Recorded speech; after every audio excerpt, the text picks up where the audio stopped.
Hello guys, welcome to Techno Tech YouTube channel. In this video, we'll show you how to enter maintenance mode on Kyocera Taskalfa printers. This is a useful procedure if you need to fix a problem with your printer, or if you just want to check that it's working properly.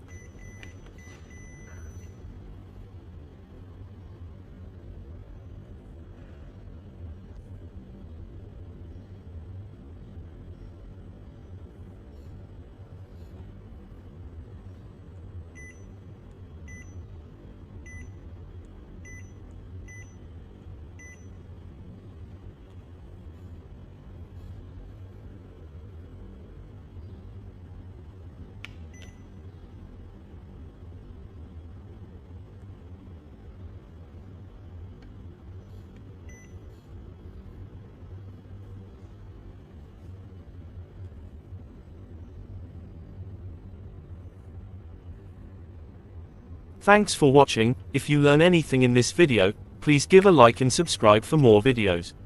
If you have any questions, just pin a comment.